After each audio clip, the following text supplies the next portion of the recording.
Selamat pagi buat anak-anakku sekalian. Selamat berjumpa kembali di tahun ajaran yang baru, di kelas yang baru, dan juga tentunya bagi anak-anakku sekalian yang memasuki sekolah baru di lingkungan SMA Sion. Salam hangat dari saya pribadi, Bapak Alres Ronaldi, Sarjana Hukum, dan kali ini Bapak dipercayakan oleh pimpinan sekolah untuk mengajarkan tentang pelajaran sejarah, ya. Jadi sekali lagi Bapak diberikan kepercayaan oleh pimpinan sekolah untuk mengajarkan pelajaran sejarah minat khusus di kelas 10 IPS. Baik, saya berharap kalian semua dalam keadaan yang sehat walafiat, selalu dalam lindungan Tuhan Yesus Kristus, dan juga Bapak berharap kalian sudah berdoa sebelum memasuki pembelajaran di kesempatan pagi ataupun juga menjelang siang hari ini. Oke, dan buat anak-anakku sekalian, kita langsung masuk ke materi pembahasan di pertemuan pertama ini. Walaupun lewat media daring, kita akan memulai dengan bab 1, yaitu tentang manusia dan sejarah. Sebelum kita masuk ke inti pembahasan kita di kesempatan siang hari ini, kita akan melihat dulu tujuan pembelajaran kita, ya.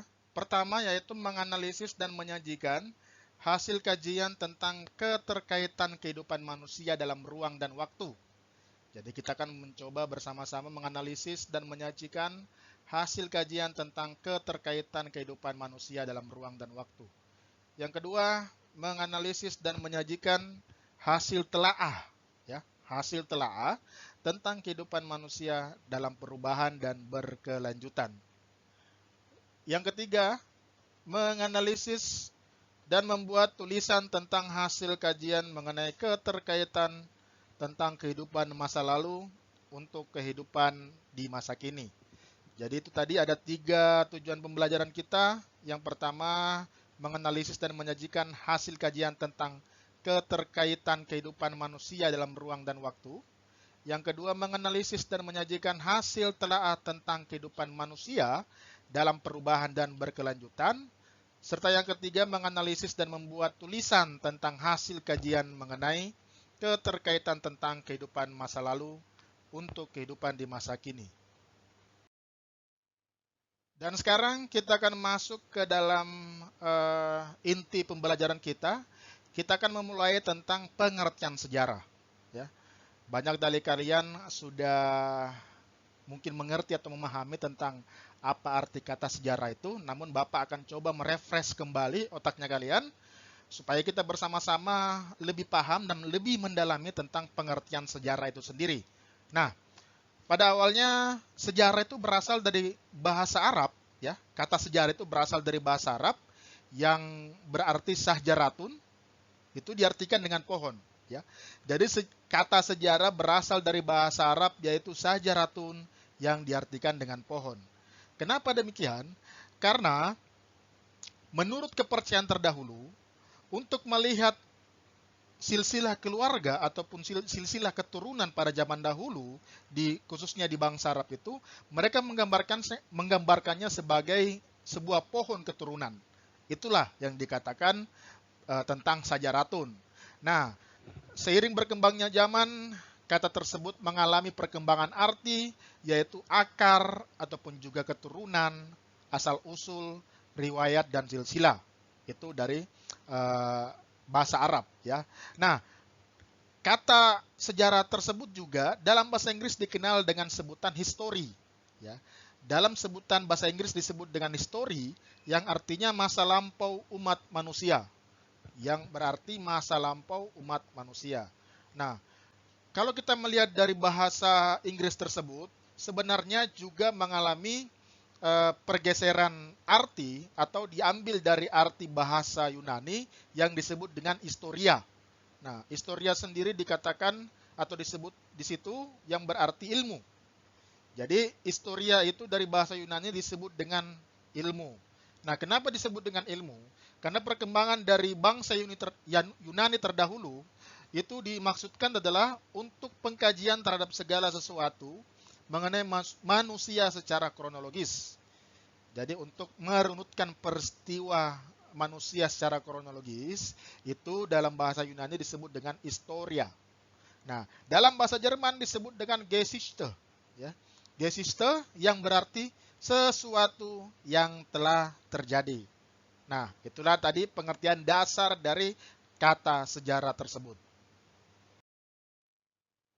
Setelah kita memahami tentang definisi dari sejarah tersebut, ya, atau kata sejarah tersebut, kita akan melihat lagi kembali mengenai beberapa definisi dari pakar-pakar ahli sejarawan di dunia, dan salah satunya adalah Herodotus. Nah, Herodotus ini dikenal dengan sebutan the father of history.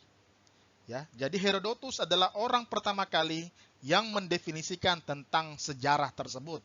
Makanya beliau disebut dengan the father of history.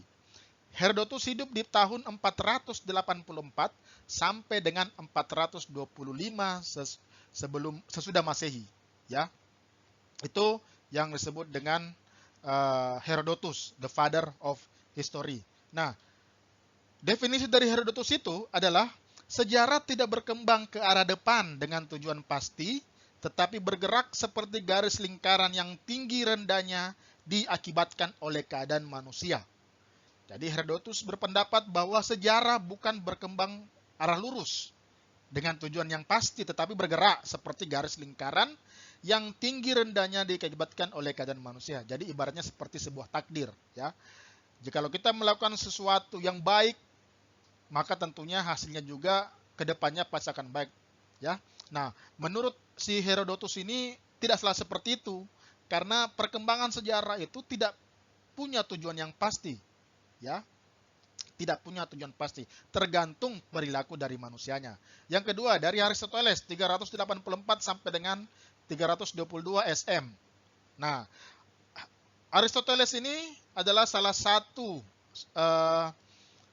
filsuf dari Yunani atau cendekiawan dari Yunani. Dia juga mengemukakan tentang sejarah. Dia berpendapat bahwa sejarah merupakan satu sistem yang meneliti suatu kejadian sejak awal dan tersusun dalam bentuk kronologi. Jadi, suatu peristiwa yang terjadi dalam kehidupan manusia dan disusun secara kronologis, itulah yang disebut dengan sejarah. Itu yang dikemukakan oleh Aristoteles tersebut. Nah, berikutnya juga Ibnu Khaldun 1332 sampai dengan 1406. Dia mengatakan bahwa dalam bukunya Mukaddimah, catatan tentang masyarakat umat manusia atau peradaban dunia dan tentang perubahan-perubahan yang terjadi pada watak masyarakat itu. Ya. Jadi Ibnu Khaldun, sejarawan yang terkenal dengan karyanya yang berjudul Mukaddimah, ya, adalah dia mengatakan bahwa catatan tentang masyarakat umat manusia atau peradaban dunia dan tentang perubahan-perubahan yang terjadi pada watak masyarakat itu menurut dari beliau, dari Ibnu Khaldun. Nah, bagaimana dengan sejarawan dalam negeri kita sendiri? Nah, ada satu sejarawan dalam negeri kita sendiri yang bernama Muhammad Yamin. Dia memberikan pengertian sejarah sebagai suatu ilmu pengetahuan yang disusun atas hasil penyelidikan beberapa peristiwa yang dapat dibuktikan dengan kenyataan.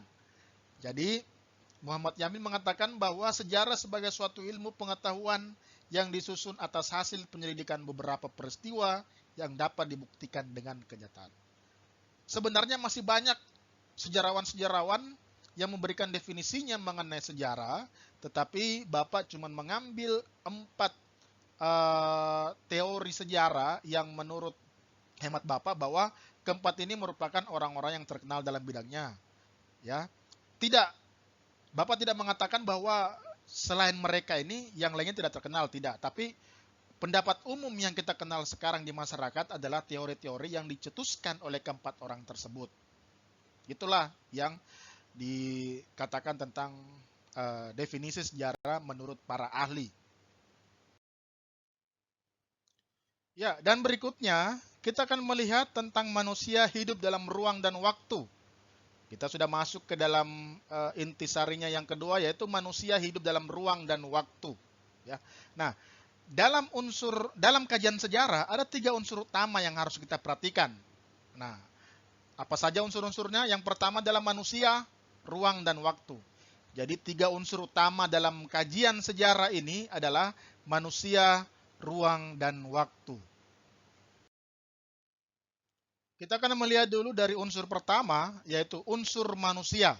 Nah, manusia merupakan unsur yang penting atau merupakan unsur pokok di dalam peristiwa sejarah karena manusia merupakan aktor utama yang sangat menentukan suatu peristiwa sejarah.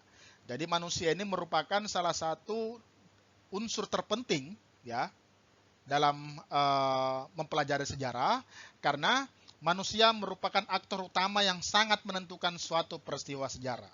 Ya. Nah, sejarah itu merupakan rekaman kreasi jiwa manusia yang terus-menerus berproses dan berinteraksi dengan ruang dan waktu tertentu. Jadi, dalam unsur utama mempelajari sebuah sejarah atau peristiwa sejarah itu adalah manusia.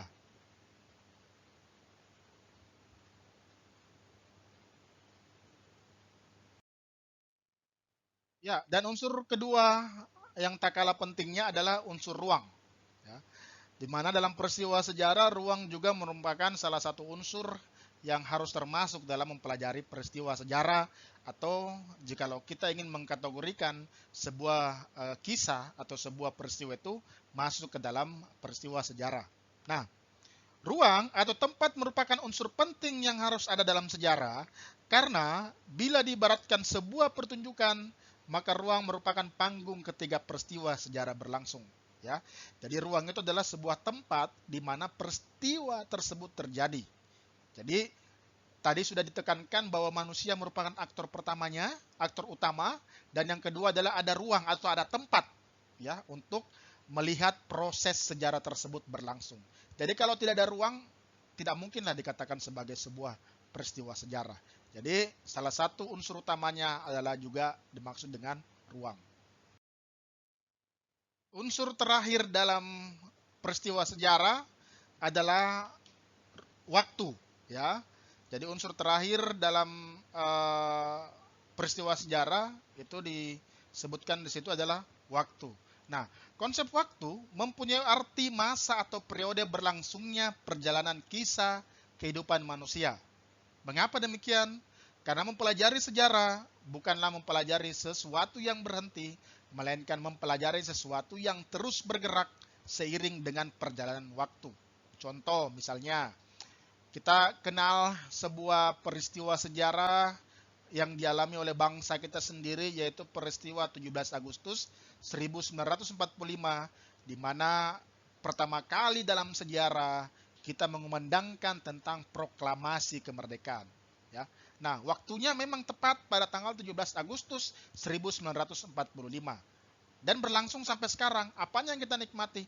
Yang kita nikmati sampai sekarang adalah hasil dari waktu yang telah diproklamasikan pada saat 17 Agustus 1945.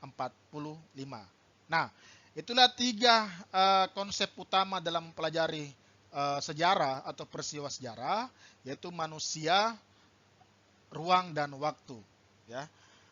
Untuk pembelajaran kali ini sampai di sini dulu pembelajaran kita mengenai pengertian sejarah dan konsep-konsep apa saja yang dipelajari.